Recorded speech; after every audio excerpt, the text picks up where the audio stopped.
ఇప్పుడు ఈ ఈ ఏదైతే ట్రినిటీ సంఘాల్లో ఉంది కదండీ! హ్మ్. పరిశుద్ధాత్మ వరాలు లేకపోతే పరిశుద్ధాత్మ వచ్చి వారి భాషలు మాట్లాడతారు కదా! హ్మ్. ఇదంతా అసలు ఏంటంటారు? నాకు తెలుసుకుందామని అంతకు మించి ఏం కాదు. అది ఉన్నాయండి. ఒకప్పుడు ఉన్నాయి గానీ, ఇప్పుడేంటంటే హ్మ్. ప్రత్యేకమైనటువంటి ఏమి లేదు గానీ, వాక్యమే ఉందిప్పుడు. వాక్యము మనకు సంపూర్ణమైన వాక్యం వచ్చేంత వరకు దేవుడు హ్మ్. కొంతమందిని అపోస్తలుగాను, కొంతమందిని హ్మ్. బోధకులుగాను, కొంతమందిని వరాలుగాను, కొంతమంది ఇప్పుడు అన్య భాషలు ప్రవచించేవారుగాను, మాట్లాడడం అని ఇప్పుడు చాలా మంది మాట్లాడుతున్నారు కదా! ఇవన్నీ దేవుడు అప్పుడు వాక్యం సమృద్ధిగా హ్మ్. విత్తబడడం కోసం, రాయబడడం కోసం, ప్రవచింపబడడం కోసం మొదటి శతాబ్దంలో ఇవ్వబడ్డాయి. హ్మ్. కానీ ఇప్పుడు హ్మ్. ప్రత్యేక వరాలంటూ ఎవరికీ ఏమీ లేవు. మరి ఎందుకు మరి ఆళ్ళు కొంతమంది మాకు ప్రత్యేక ఇది వార్తలు ఏం చేస్తావు బ్రదరు? మనం ఎందుకు వాళ్ళు ఏం చేస్తున్నారంటే మనం ఏం చేస్తాం? హ్మ్. ఇప్పుడు ఆయన చెప్పాడు. కడవరి కాలం ఇది. హ్మ్. ఆ దొంగ అపోస్తులొస్తారు. హ్మ్. దొంగ బోధకులొస్తారు.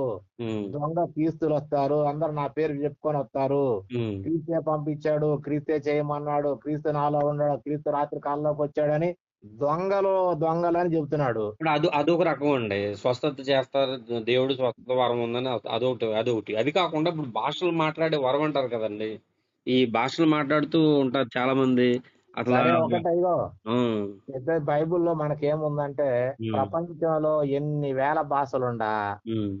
ఆ భాషలను తర్జుమా చేయడానికి హ్మ్. అనుకూలంగా ఉన్నాయి. ఉన్నాయి. ఇప్పుడు ఇంగ్లీష్ ఉందనుకోండి. అవునండి. నాకు ఇంగ్లీష్ రాదు. అవును. నీకొచ్చు. హ్మ్. అప్పుడు నేను చెప్పిన మాటలు ఇంగ్లీష్‌లో నువ్వు నాకు చెప్తావు. అంతే. చెప్పినప్పుడు నాకు అర్థం అవుతది. అవును. మరి ఇప్పుడు రస్సరబరబరబర రస్సరబరగరబర అంటే హ్మ్. దీనికి అర్థం చెప్పేవాడు ఎవడో చెప్పమను. ఆ!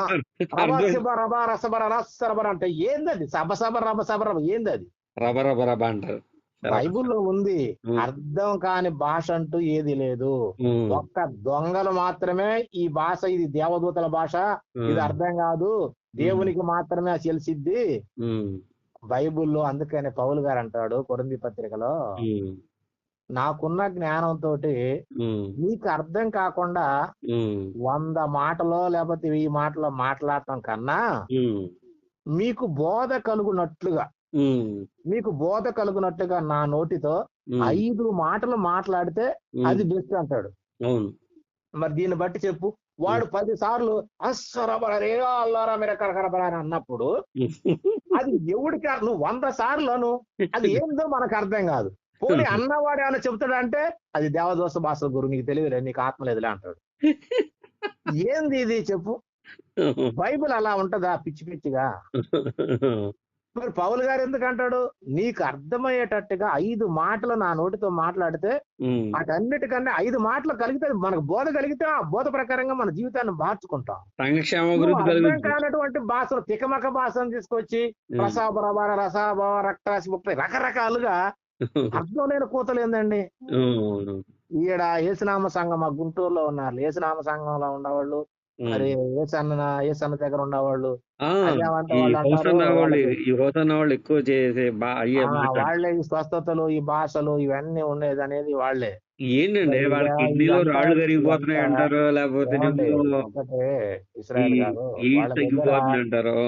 ఇగో యేసన్న గారు ఇక్కడ ఒక ఏందంటే, హ్మ్. ఆయన ఒక రకమైనటువంటి బోధ కరోనా లాగా అందరికి స్ప్రెడ్ అంటించేసారు. అయిపోయిందది. అంటించేయడం. ఆయన ఏం చేస్తాడంటే పాటలు, హ్మ్. ఈ స్వస్థతలు, హ్మ్.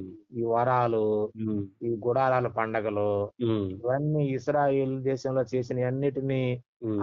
యేసుక్రీస్తు కాలంలో జరిగినటన్నిటిని స్వస్థతలు, వరాలన్నిటిని కూడా ఇక్కడికి తీసుకొచ్చి, హ్మ్. మనకిప్పటికి గూడా దేవుని యొక్క వరాలున్నాయి. హ్మ్. నువ్వు నిష్టగా ప్రార్థించే పరిశుద్ధాత్మ మనకుంది హ్మ్. అని ఇప్పటికి గూడా వాళ్ళు చెబుతారు. కానీ పరిశుద్ధాత్మ ఉంది. హ్మ్. ఎందుకుంది పరిశుద్ధాత్మ అంటే, హ్మ్. ఆయన వాక్కులు